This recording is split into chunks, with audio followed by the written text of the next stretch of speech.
और फिर क्या हो गया, आखिर हुआ क्या है, ये सवाल पूछ रहे हैं बाजार में सारे लोग, क्योंकि सेंसेक्स में, निफ्टी में अचानक तेज गिरावट आई है। ये करीब करीब आप 1% के आसपास सेंसेक्स निफ्टी दोनों गिरे हैं। और मिड कैप में तो 1.65% की, और स्मॉल कैप में करीब 1% से थोड़ा मामूली कम गिरावट आई है।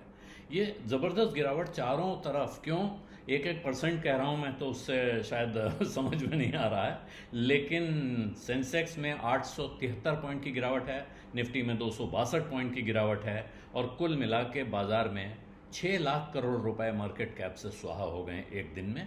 और ये समझने में थोड़ा हतप्रभ सा रहा बाजार सेकेंड हाफ में, जब ये गिरावट आई है तो लोगों को ये समझ नहीं है आखिर क्या हो रहा है। तो अब अनेक कारण बताए जा रहे हैं बाजार में, जैसा होता है हर बार, गिरने के भी बहुत सारे कारण होते हैं, चढ़ने के भी बहुत सारे कारण होते हैं। सबसे बड़ी वजह इस वक्त जो दिख रही है, और वो अमेरिका से आ रही है, अमेरिका में भी है, वहाँ भी चिंता खड़ी हो गई है, और भारत में भी वो चिंता आ गई है। भारत और अमेरिका के बीच जो व्यापार समझौता होना है, ट्रेड डील होनी है, बाई पार्टीजन एग्रीमेंट, जो आमने सामने हमारा परस्पर समझौता होगा, वो क्या होगा, कैसे होगा, कब होगा, ये प्रश्न लगातार उठते जा रहे हैं। और ख़ास तौर पे क्योंकि अब चीन का और ब्रिटेन का तो अमेरिका के साथ समझौता हो चुका है। अब ये भी हो रहा है कि लोग पहले सोच रहे थे कि भाई चीन के साथ बड़े ख़राब संबंध है, भारत को फ़ायदा मिलेगा, चीन से उनके लगभग सुधर गए संबंध, तो क्या भारत को परेशान होना चाहिए। इस चक्कर में यहाँ अब उस व्यापार सौदे पे सबकी नज़र लगी है, और ये ध्यान दे रहे हैं, बाजार के जानकारों का कहना है कि अमेरिका अलग अलग जगह अलग अलग तरह के समझौतों पे काम कर रहा है।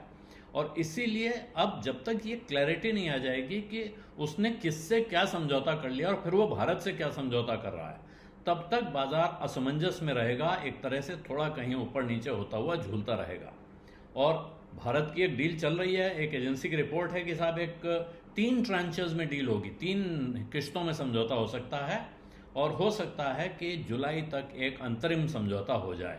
तो ये जब सामने आएगा, या पूरे समझौते की रूपरेखा या खाका सामने आएगा, तब शायद इसको लेके कोई लाइन बनेगी। दूसरी तरफ फिर वो बात आ रही है, बार बार कही जा रही थी कि भारत का बाजार बहुत महंगा है, तो यहाँ के वैल्यूएशन को लेके फिर सवाल उठ रहे हैं। आज की तारीख में 22.3 पर निफ्टी का पीई है, प्राइस अर्निंग रेशियो, जो कि उसका जो 2 साल का एवरेज है 22.2 का एवरेज है पिछले 2 साल का, वहाँ से मामूली ऊपर है, लेकिन ऊपर तो है। और लोग इसको पहले भी कह रहे थे कि 18 के आसपास होना चाहिए, ये 22 पे है। तो ये महंगा कहने वाले जब बाजार बहुत ऊपर जा रहा होता है तब भी महंगा बताते हैं, जब गिर रहा होता है तब भी महंगा बताते हैं। इस वक्त फिर मौका है गिनती गिनाने का, तो एक गिनती गिनाई जा रही है। एक और कारण जो अमेरिका से आ रहा है, वो मूडीज़ ने जो अमेरिका का क्रेडिट डाउनग्रेड कर दिया है। हालांकि बाकी 2 एजेंसी उससे पहले उसको डाउनग्रेड कर चुकी थी, मूडीज़ ने बहुत देर में किया है, लेकिन उसने अमेरिका की सॉवरेन क्रेडिट रेटिंग, किसी देश की क्रेडिट रेटिंग AAA से घटाकर AA1 कर दी है, और कहा है कि लगातार राजनीतिक उतार चढ़ाव है और उसके सामने कर्जा बढ़ता जा रहा है। ये चिंता जताते हुए उसने, क्योंकि अब अमेरिका को डाउनग्रेड किया, यानी कि अमेरिका का जो क्रेडिट है वो रिस्की हो गया। इसका अर्थ है कि अब अमेरिका की सरकार को ब्याज बढ़ाना पड़ेगा कर्जा उठाने के लिए, क्योंकि जैसे जैसे रिस्की होता जाता है लोग कम ब्याज पे पैसा देना बंद कर देते हैं। हालांकि सरकारी कर्ज बहुत सुरक्षित माना जाता है फिर भी। और इसके बीच अब ये भी है, अब तरह तरह के और कारण जो आएंगे, उनमें एक है कि साहब कोई बड़ा अच्छा कोई पॉजिटिव ट्रिगर नहीं मिल रहा है, इस वजह से बाजार अब किसी दिशा में नहीं जा रहा है। अब नज़र कहाँ होगी, तो नज़र होगी जून के महीने में रिजर्व बैंक ऑफ इंडिया की और फेडरल रिजर्व की जो मीटिंग्स होंगी वहाँ। तो अब क्या कुछ हो जाएगा तो फिर बाजार कहीं चलेगा, ये एक और चलने लगा है। और इसके बीच सच बात यह है कि जो विदेशी निवेशक हैं वो फिर सतर्क हो गए हैं।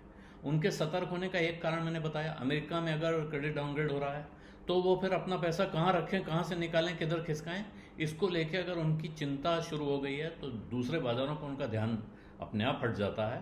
और दूसरी तरफ वो जो ट्रेड डील का मामला है, भारत को लेके जैसे भारत के लोग सोच रहे हैं, विदेशी भी सोच रहे हैं कि इसमें भारत को फ़ायदा होने वाला है, नुकसान होने वाला है। जब तक हम पूरा हिसाब न जोड़ लें तब तक हम कैसे अपना दांव लगा दें।